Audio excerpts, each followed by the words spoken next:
on for the winner. the superior team, which is mine. And I don't get mad if you vote against me. It's totally cool. Vote for your don't be swayed. Pick the best team. Pick the Kareem Abdul-Jabbar on Airplane. But yeah, so it's but all right. Should we get back to Fallen here? Let's do it. Man, we went on such an aside there. We're gonna have to get back into this. Man, we were singing. We were talking about all the BS cameos coming in. I gotta tell you though, the cinematographer Newton Thomas Siegel, he went on to do Drive, Three Kings, so he did Usual Suspects before this, Apt Pupil.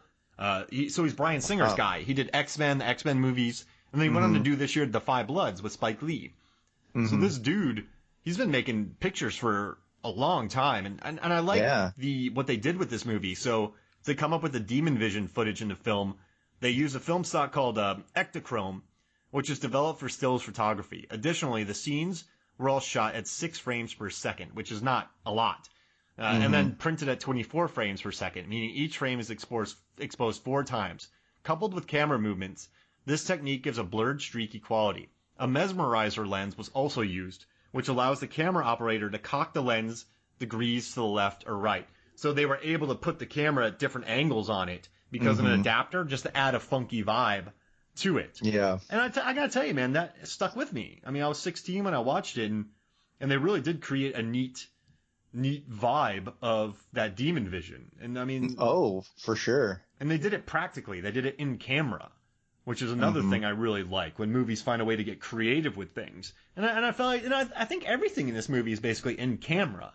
And I guess what I like about this movie is there's a movie called The Darkest Hour. I believe the name, or Darkest Hour. It's about Emil Hirsch and some people in Russia, and they're dealing with invisible aliens, and it's just them looking at stuff the entire time. It's just like, what's that? Like, that's it, and you don't see anything. You're like, oh, I guess there's an invisible creature there. But I like how this Azazel is just a form, but you get a feeling of its form, and it's going from person to person, which is really smart. But even when it's out, when it's going to the cat, when it's switching forms, when it's moving, it's invisible, but you can see it. They did a very practical and good job. So it's not just people looking like, oh, is there a demon in here? Like, oh, where is it? Like, they manifest itself, and it's a good way to do it.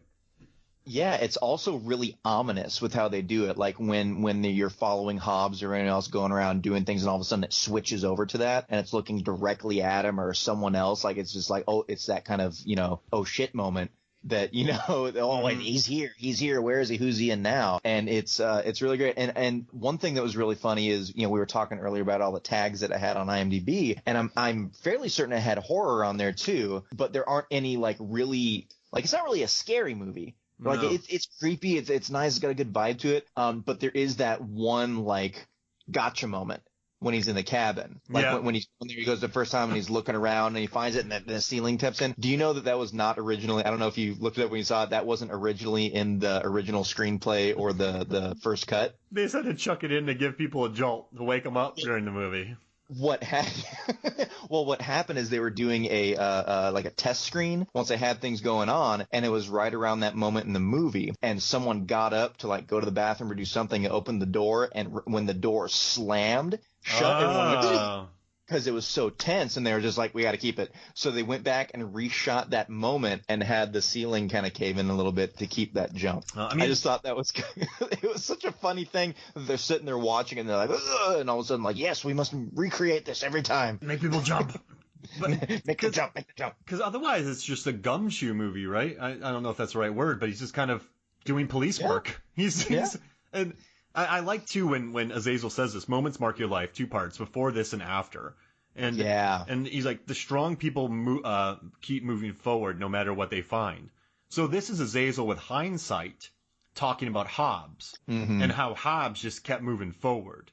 When Milano's dad, he stopped. He just killed himself. He didn't have the strength to go through with it. And Hobbs even says that in that beginning thing. I think that Milano was going to come here to do what I'm going to do. He just didn't have it in him, basically. And I like that. He keeps moving forward. He finds that strength, and it's a neat thing, man. It's a cool demon versus really great detective, and the demon wins, but it was close. And they, yeah, and like, how many stories do you think he tells about people he fought in the past?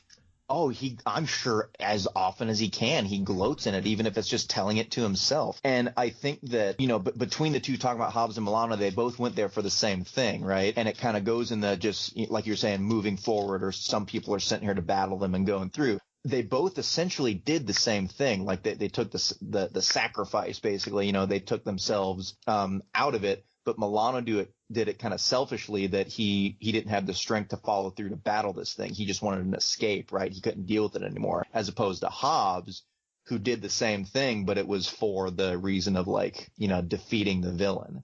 Like he did it for the greater good, as opposed to, a means to an end for this villain, as opposed to I just need to get out of it. Like Milano did, easy way out. I love these movies about good people against odds that are greater than them, brought on to them by things that aren't there. So this thing latched onto him because it saw the greatness in him and wanted to tear him down. In movies like Insidious, where you have Elise, who is played by Lynn Shay in the 4 movies, where she's just a good woman who goes out of her way to help people and put herself in extreme danger. Nothing she does is her fault. She's just helping. The Conjuring universe with the Warrens, where they take these things on them. In these kind of even Exorcist, just the people going in there to help this girl. And I think that's what marks a very strong, that's what I like most about these supernatural movies, where it's not like, hey, Nathan, you and I are on a boat trip and we find an ancient Mayan temple and we go in, even though it's like, hey, what does that say, Nathan? Because you know what it means. Oh, it says don't go in here, you'll die. Oh, let's keep going. What's this box say? Open this box. It says God Cavern, death awaits you. We should go look there. What's this box say? Well, if you open this box, you're dead. Oh, hey, cool. Hey, let's read from this. If we read from this, what happens? Well, a demon comes and haunts us and kills us. Oh, yeah, let's do it. So, yeah, who am I? I don't know. I'm really peer pressuring someone. I'm really peer pressuring you here too. Like this guy, you're like, I'm up for it. Like you're just super chill. But, that's okay. I'm a follower. My character in this movie is a follower. Yeah, man. Let's do it. Yeah, maybe Nathan in the movie has a secret crush on Mark in the movie.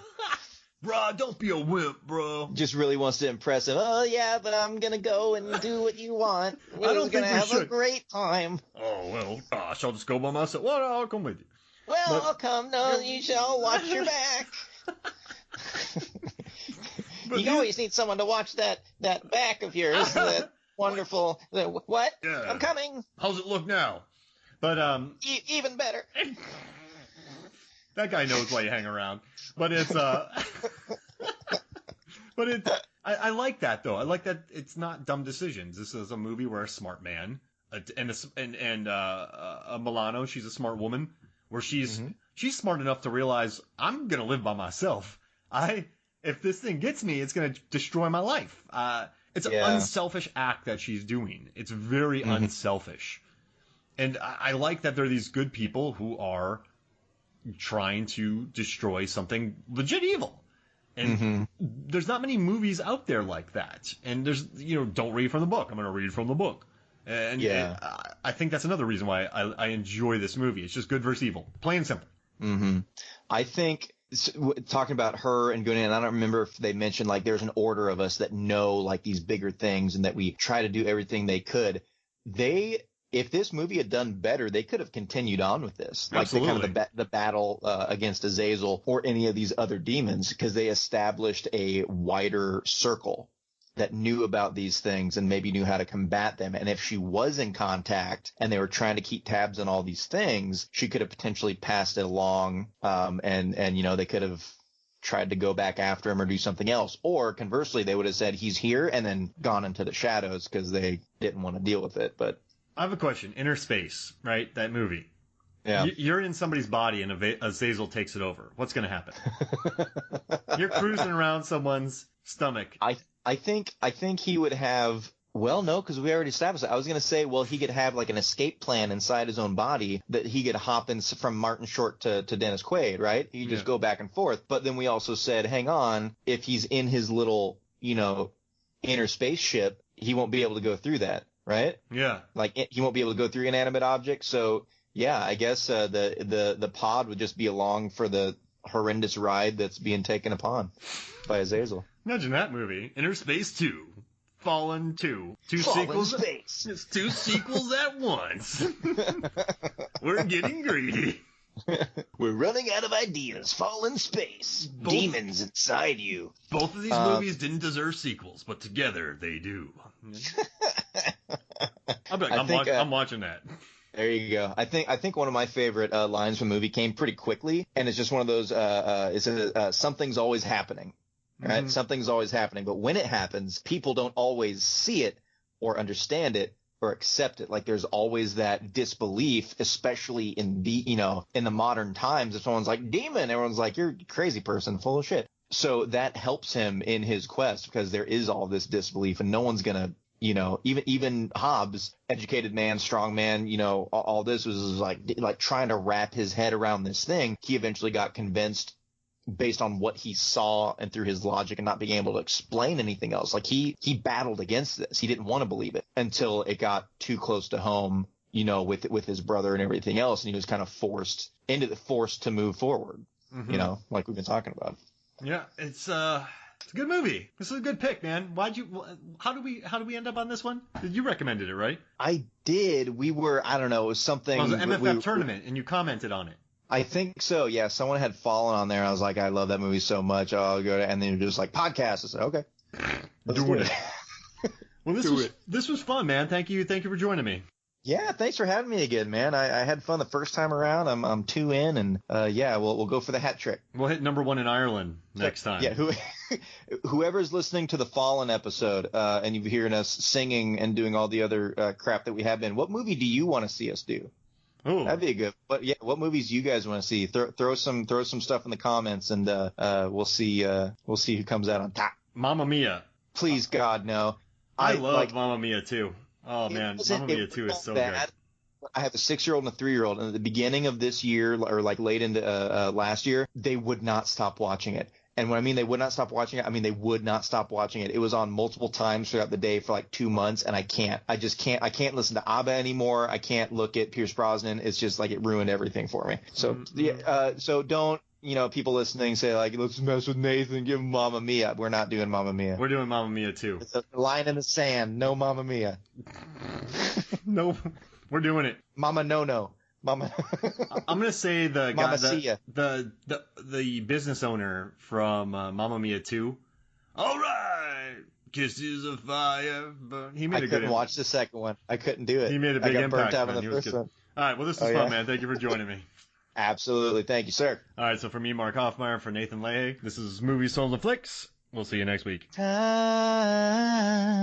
is on my side. Yes, it is.